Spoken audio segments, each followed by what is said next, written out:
Hello YouTube, my name is Elise and I'm coming at you guys with another video, and this time it's going to be the top 5 things that I learned about VA loans.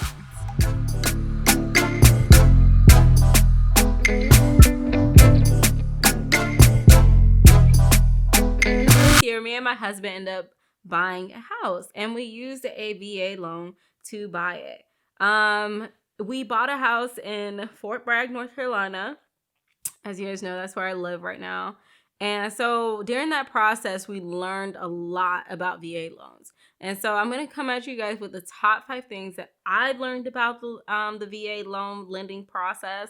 And hopefully you guys, it'll help you like buy a house in the future. First things first is being in the military does not guarantee you a VA loan. You do have to qualify for the loan through a lender.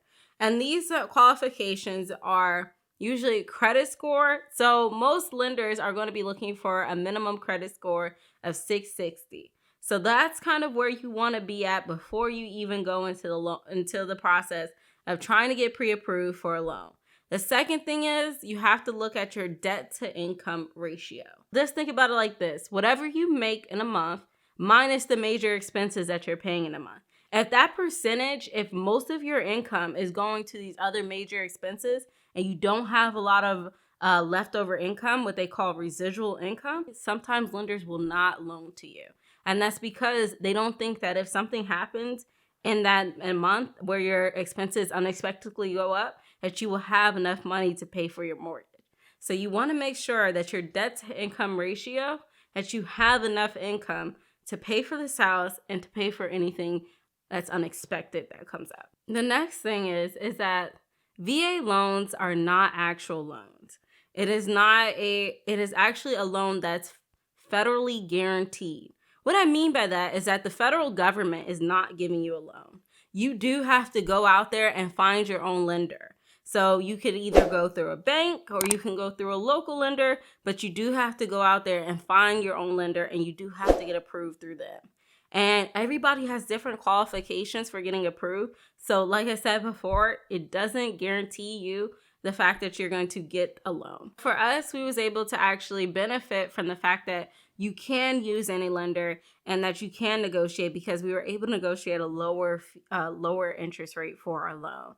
And that's just by looking at the national average, looking at your credit score, and then going from there, seeing where you can actually get to. And the lowest point possible is where you want to be at when it comes to interest rate. Next most important thing you guys have to think about is there is no down payment, but you still want to have money on hand. Now, what money are you paying if you're not paying a down payment? You're going to be paying things like earnest costs, closing fees, and there's even a VA loan funding fee. Now, the VA loan funding fee is going to be rolled into your loan, but you do want to have money for your closing costs and your earnest money, which are things that you're going to have to pay up front. Earnest money is basically money that's given to the seller in good faith that you are going to definitely go with this house. And it kind of makes it more comfortable for them to actually loan to you, or not loan to you, actually make a contract with you. Because once the house is under contract, then that means the house is for you, because you have put down the money for it. And as long as everything goes right with your through the whole process, then the house is yours. And that money kind of just depends on what your real estate agent negotiates for you. So it's usually around 2 to 3% of the loan of the house, of the amount of the house, but it can be less than that or it can be more than that. Like for us, for example, we had to pay $1,000 in earnest money. That's not a lot at all. And that's because we were working with the builder and they required less money down as a deposit for you to hold the house, basically have the house go under contract. But we have had a loan buying process before when we lived in Maryland, and we did have to put down more money. I mean, we was looking more at like $3,000 to $4,000 or $5,000 in earnest money that we were going to have to put down in order for us to hold that house. And it really just depends on what house you're going for and what deal that your real estate agent is cutting for you. Then you have to think about closing costs. Closing costs can get pretty expensive. For example, when me and my husband were buying a house in Maryland, because we did try to buy a house in Maryland, we didn't go through with the process, But when we tried to buy a house in Maryland, we were looking at paying closing costs. You guys, it was around $16,000 to, I want to say $16,000 to $19,000. So we were almost going to pay $20,000 at the most in closing costs. And that's just depending on the price of the house. And it's also depending on what kind of market you're buying in. A lot of the times you can get the seller to pay some of the closing costs with you. But if you're buying in a market where it's a seller's market and the houses are going fast and the inventory is low, then they're not going to be as they're not going to care to negotiate closing costs with you and actually paying a percentage of that. Sometimes you can get it depending on what market you're in.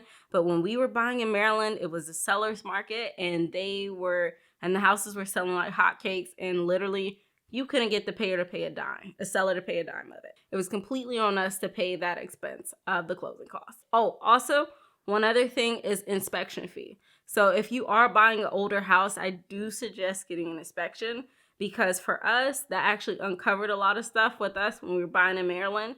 We were about to buy a house and it was an older house, but after inspection, we found out that there was problems with the roof. There was problems with the fence in the back, like the fence was barely being held up.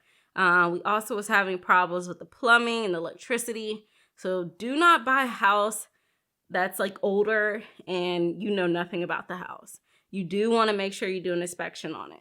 You can even do an inspection on a newer house, but a lot of time newer houses come with warranties. And that warranty time frame, you can usually put in like work order to get things done, and then you can go through your builder to get it done. But if your house is a newer house and it doesn't have a warranty, get that inspection. Do not just trust that the builder did everything correctly. We've seen them throw up houses in a week. So, some stuff could be wrong with that. So the house that you're using your VA loan does have to be your primary residence. What that means is in 60 days, you have to move in that house and you have to live in that house. When you write down your address on stuff, that has to be your address. Now, it is very important to know that when you do PCS, that you can then rent your house. You do not have to sell it. But the original purpose of a VA loan is for that to be your primary residence. So you cannot use it. You cannot just get a VA loan just for an investment property. It cannot be for any of those purposes when you originally get it. But it can turn into that over time. So if you PCS and you don't want to sell your house and you want to keep it as a rental property, you can do that. And I don't think that there's any time frame, none that I found, that you have to live in the house for an X amount of time before you can rent it out. Didn't see anything of that sort. So I'm guessing there isn't any rules and regulations on it. So comment below and please tell me if there's any rules or regulations on if the X amount of time that you have to live in the house for. But as far as I know, I've seen that you can actually rent these houses out. I know plenty of people who rent out their houses once they move and they don't want to sell it. So you do have options once you move. You don't have to sell it. You can rent it. It can become an investment property for you. So the last and the most important thing that I think, or the most helpful thing for me, was that I went to ACS. So the ACS is Army Community Services. So what a lot of people don't know about the Army Community Services is that there are financial advisors there that specialize in the home buying process. And what they'll do with you is they'll sit down with you and they'll kind of go over your budget, and they'll kind of go over like different housing options and whether or not it's a good time for you to buy a house, and like where you kind of stand to buy a house. And why that's important is because if you're a first-time home buyer, you don't know a lot of things about the house buying process. And so if somebody sits down with you to make sure you're not getting into a situation that's where you're in over your head, you kind of want to go over those things. And then after we got pre-approved for the loan, we was able to go back and go to ACS. And from there, they were able to look at our sheets, our worksheets that we got from our lenders, our 2 different lenders, and say, hey, these are the miscellaneous fees that's within your loan, whether or not it's a good loan, or whether or not, in their opinion, if they would advise you to take that loan. So, and to take that deal with that lender. And while they can't tell you for sure if you qualify for the house or if the loan will go correctly, they will inform you of a lot of things that then you can go back to your lender and say, hey, what are these different fees that you're adding in here? And kind of give you that knowledge base to go in there and negotiate to get those fees taken out of your loan.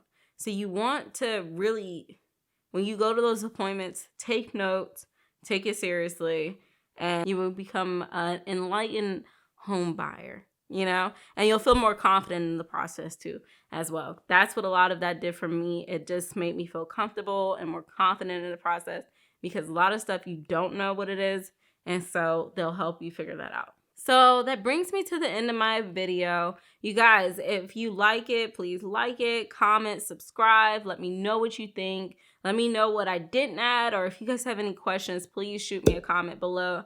I'm very good at responding to comments, so if you guys have any suggestions for any future videos, please let me know. These videos do take a little bit longer for me to make just because it's more information.